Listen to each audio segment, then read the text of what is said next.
So how did you come to write a letter to Carol Burnett in 1966?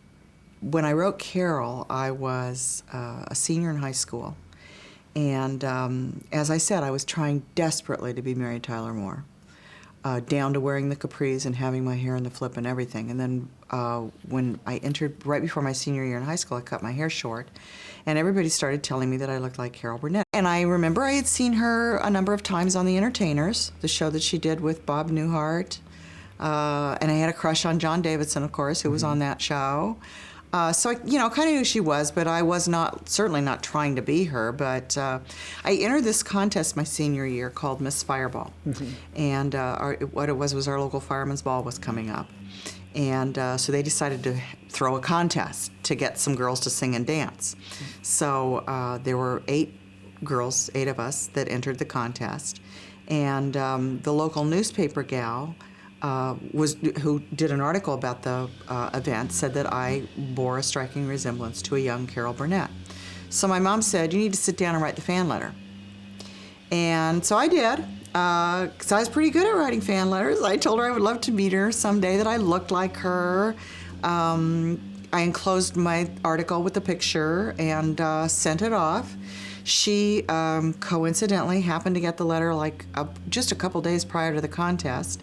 She looked my dad up in the phone book and called me after school.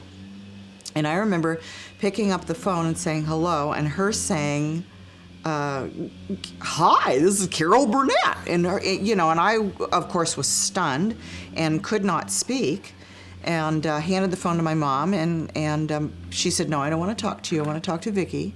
Put her back on the phone, tell her she doesn't have to say anything, all she has to do is listen.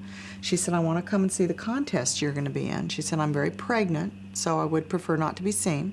So I want you to get me 2 seats way in the back. I'm going to sneak in and sneak out, and then I'll call you in a couple of weeks, sweetie, and we'll have lunch and discuss your career. And I thought she was crazy, but I went to the little Miss Fireball rehearsal that night, and I said to the guy that was in charge of the publicity, I said, I'm going to need 2 seats for the contest, way in the back for Carol Burnett. And he's like, yeah, right. And I said, no, she's going to come to the contest, and she doesn't want to be seen, so please don't tell anybody. And he's like, yeah, right. So the night of the contest, I remember standing backstage, peeking through the curtain, going, why on earth would Carol Burnett come to this contest? It was at Hollywood Park. It was at the racetrack. In some big old huge hall, and we girls had, we did 2 can-can numbers, because they had like an 1890s firehouse theme going. So we had learned 2 can-can numbers together, and then you had a little individual talent, and I remember singing Won't You Come Home, Bill Bailey, with my guitar and a kazoo strapped around my neck. That was my individual talent, and she sure enough did show up. And the fellow who had promised to get the seats and not say a word got up on the stage at the end of the contest and said, we have a very special guest in our audience this evening, and will she please come up on stage and crown the winner? And I thought, great. My career is over before it even gets started.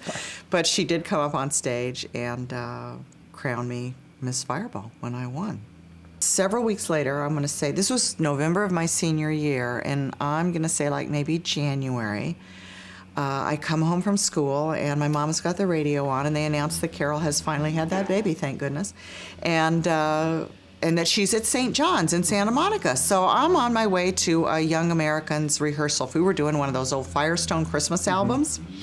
So we're on our way to rehearse and record that night, and I said to the guy that I was sharing the ride with, I said, let's stop and get some flowers and run by the hospital and say hi to her. And he said, you can't get in to see Carol Burnett. And I said, well, I know her married name now, and I think I'm going to try, because I'd not heard a word from her. So, I get my little flowers. I go in the St. John's. The maternity is on 3rd floor. I go up. There are 2 nurses sitting behind the nurses' station. They're not doing much of anything.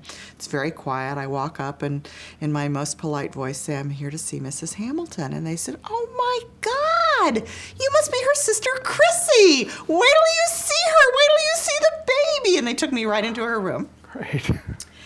And I mean, in hindsight, she was very, very sweet because, I mean, how incredibly pushy of me to do such a thing. And she said, I haven't forgotten you. I promise. We're going to call you as soon as I get my stomach back. We're going to call. And it was, oh gosh, several months after that I heard from her then husband, Joe Hamilton, that they were auditioning for someone to play her kid sister on her new variety show that they were putting together. And would I come down to CBS, and would I care to come down and audition to play her sister? An interesting little side note to that story is that Carol's sitting at home, she's recuperating after having the baby, and her manager was in New York. So he's watching TV East Coast time, and he calls her and he says, I'm watching the Andy Williams show. And as I mentioned, we had done a guest spot on the Andy Williams show. And in the body of our number, I had like a little 10-second solo of my own. So he's watching the Andy Williams show. He calls her, he says, I can't, you're not going to believe this, but I have found the kid to play your sister.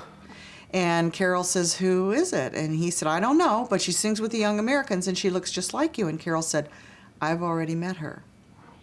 So I don't know. Carol kind of thinks that we were meant to be together one way or the other. We would have found each other, and I don't know. I always say she sidetracked me, and I was not going into show business. She thinks it would have happened. Somehow it would have happened.